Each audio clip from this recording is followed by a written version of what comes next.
So today we are going to talk about Marcus Rashford off the back of a really impressive performance for Manchester United in their FA Cup win over Liverpool. My colleague Ewan, he's here with me today alongside Ben.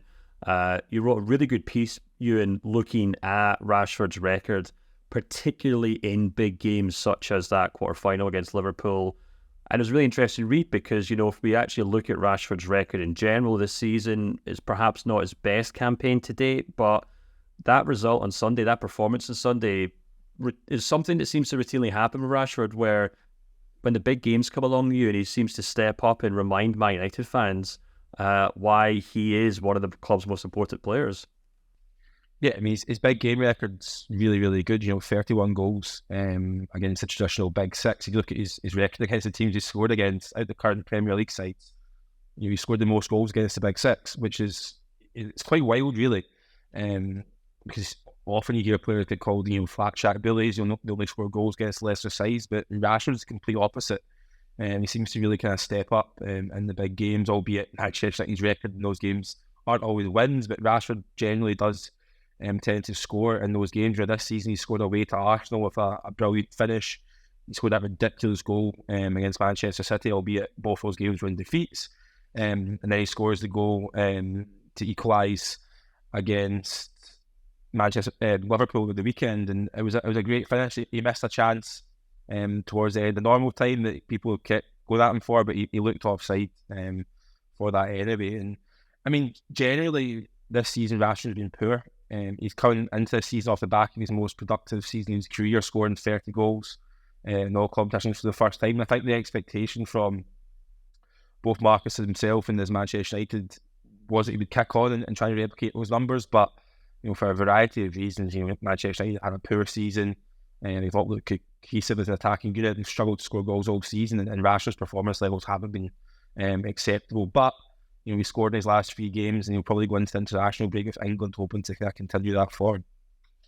Yeah, it's so interesting, Ben, because when I watch Marcus Rashford, he strikes me as the kind of player that almost needs, sometimes strikers need extra time to think about how they put the ball in the back of it. He strikes me as the kind of player that when he gets too much time, he overthinks his finishing. And when he kind of gets down to just pure instinct, we can see exactly what he does. Obviously, we saw it against Liverpool. I think that goal against Manchester City was a good example where he just put his head up, or put his head down rather, and just hit a shot from 20 or 30 yards out, which was an incredible goal itself. But perhaps in those games against smaller teams where there's less space, he maybe has to think about how he's getting past a player, or he has to maybe think about how he dribbles past a player, or maybe even has to think about trying to exploit the limited space that he has. But then maybe in these bigger games, he's got more space to exploit. I mean, obviously you're not a Man United fan, but you are an England fan. You've watched plenty of Marcus Rashford. What makes you think that, or how would you explain this record that he has, where he obviously seems to be better in the big games than he would be against the lesser sides of the Premier League? Yeah, I think you kind of perfectly alluded to the point there that I think maybe he's better set up in a team that's counter-attacking, which is how Man United play against big teams now. Man United, under Ten Hogg, don't try and compete for possession against the likes of Man City, Arsenal and Liverpool. They play on the counter-attack. And with Rashford's pace, and I think his timing of his runs is really good, just beating the offside trap, which I know he failed to do in the last minute, it looked like, for that chance he missed in the FA Cup quarter-final. But I think that probably suits his game more. He's a real conundrum of a player, Rashford. I think he kind of mirrors what we've seen from Man United as a team in recent years. Whenever you count Man United out in a big game, they're really struggling, you think, God, they're going to get hammered here. They seem to pull out a result. They did it against Liverpool in the FA Cup quarter-final.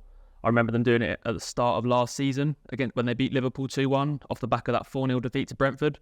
And Rashford's the same. Whenever you count him off, he's obviously got incredible ability, but just can never, ever consistently produce it. And whether that's an attitude problem, I don't know. Potentially that could be the reason. But he's certainly got so much ability, Rashford. And he just needs to. He's getting to the age now, he needs to start producing it more consistently.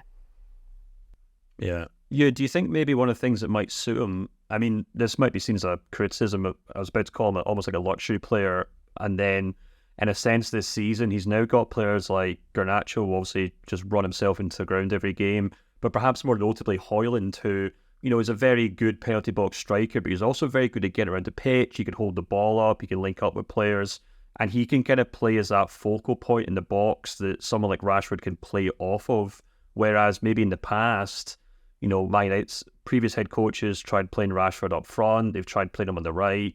I think he's probably best placed on the left-hand side where he can play off other players rather than being a striker. Do you think that's something that might actually allow Ten Hag to finally kind of nail down a front three that actually works going forward with him, Højlund and Garnacho? I think that's certainly the front three that Manchester United will use for the rest of the season and probably go into next season as well. If you look at the kind of ages of the players as well, it's quite a youthful front three, and Ten Hag's almost kind of stumbled into having Garnacho on that right wing because he never really played there in his career, even at youth level, until he had to play there. Manchester United's problems on the right, well documented with Anthony and Jadon Sancho not playing there. And the Rashford one, I think it's an excellent point you make about he struggles against a kind of low block because he's brilliant at exploiting space. That's his strength, his pace. When it comes down to it, he sometimes tries to do too much against a low block. And it'll be interesting to see what happens going into next season with Rashford because his ability is unquestionable, and he has been criticised a lot this season for his attitude in certain games. And listen, if you watch the games, you can see it. He's not putting in the work rate that he should be. So does that build into the fact that maybe he turns up more in the bigger games when the spotlight's on him? It's more a bigger occasion. He maybe struggles to motivate himself against the smaller teams. That could be a legitimate question. Obviously, Rashford's kind of hit back at those accusations, against his attitude with like a very public statement in the last couple of weeks as well. So I think Rashford has a big couple of weeks and months ahead of him, ahead of the Euros. He's really got to show that he can score on a consistent basis and put the performances on a consistent basis because, there's probably a position up in the England team on that left where he will be in contention to play alongside Phil Foden. I think Foden definitely has a jersey at the moment, but there could be some games where Southgate drops Foden back into a more central midfield role and Rashford can play on that left-hand side because Southgate does like Rashford. Yeah. I mean, the interesting thing there, Ben, going forward, look, it's very easy for us to do this video after he's being Man United's FA Cup hero, but we have to take in the whole context of the whole season here. And as Ewan has pointed out, he hasn't been consistent.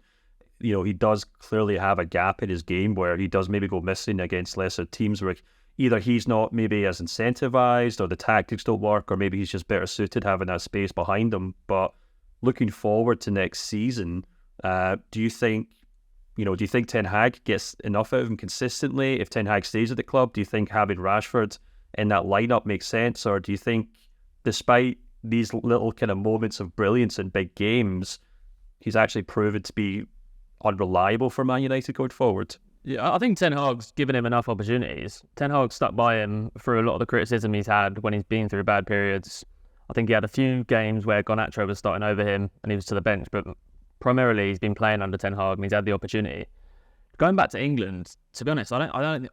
He probably will be because Southgate has his favourites and he likes to stick with what he knows. But for me, he's nowhere near that starting lineup right now. I think he's really in contention to get on the plane. When you look at the players England have, as Ewan said, it probably will be Foden out wide. I'd like to see him more central, but it probably will be Foden out wide. You've got Jack Grealish. I know he's had injury problems, but an incredible player. England fans love him. And when he's fit, there's not many players that are better. Anthony Gordon's just been called up, having a great season. Jared Bowen has posted brilliant numbers again this campaign. So there's a lot of competition in that area. I think he will go. But for me, I don't think he's that close to the starting lineup for England right now. See, I disagree. I would not have Bowen or I don't have Bowen or Gordon anywhere near over Marcus Rashford at the top of his game. I think I just different level of players. It's about whether Rashford can get to those levels. I think I can get understand Grealish the way England play, but I think Rashford's on a different level to Bowen and to Gordon if he's firing. I'd agree if he's firing, but he's not firing enough. Yeah, which seems to be the $1 million question as things stand. Well, you guys can obviously let us know what you think. Do you think Rashford has done enough this season to keep his starting spot for Man United? Do you even think he should be in the England squad for the Euros going forward? And yeah, let us know what you think of the idea of him being a big game player rather, and maybe being a little inconsistent elsewhere. And until then, comment, subscribe, let us know what you think in the comments below, and we'll speak to you again soon.